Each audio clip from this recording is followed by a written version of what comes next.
Kom ek vertel julle van ou Van. Hy het 'n verhouding gehad met sy buurvrou. Nou, dan sê hy altyd vir sy vrou hy gaan rugby kyk. Nou gaan hy rugby toe, maar die probleem was die vrou met wie hy verhouding gehad het reg langs hom gebly. Was sy buurvrou. Dan ry hy nou nie so uit by sy driveway en dan ry hy verby en draai so vinnig in by die volgende driveway. Dan kyk hy nou daar by buurvrou en hy gaan te kere en is biltong en is chips. En Van kyk rugby daar by buurvrou. Dan bly die vrou nou by die alleen by die huis, net langs aan, want sy dink mos nou Van is by die rugby. En nou so gaan dit elke Saterdag aan, dan sê Van vir sy vrou, ek gaan nou rugby toe. En dan ry hy net so uit by die driveway en sy in by buurvrou. En een Saterdag, toe is Van nou weer daar by die rugby. En hy stap daar by die toilet in, en hy maak broek los en hy pie so lekker, nou loer hy so, die venster is so gap oop.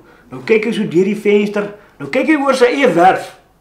Sy eie erf so in die laans aan, kan hy mos nou lekker sien wat aangaan.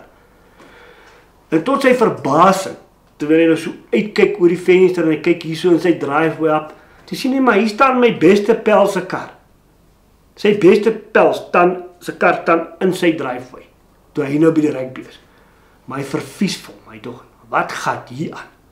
En net toe hy nou mooi wonder wat aangaan, toe sien hy maar, hy kom die sy beste pel op nou uitgehardloop daar by die voordeur, en terwyl hy so uithardstap, is hy nog so besig om broek vast te maak en los, en nou Van skree daar by die venster, en hy sê, hey! Wat soek jy daar by my huis? As ek vanaand vir die rugby afterugkom, gaan ek kom donder! Baie dankie dat jy dan na my video's gekyk het. As jy hom like hom daaronder, subscribe, en elke week kan ons bietjie iets nuuts op, vertel jou vriende daarvan, en kom sê hallo by die show, en gooi 'n kommentaar as jy wil, dan weet ons, en sê vir my waarvan jy hou, en wat jy like, en wat jy nie gelike het nie. En ons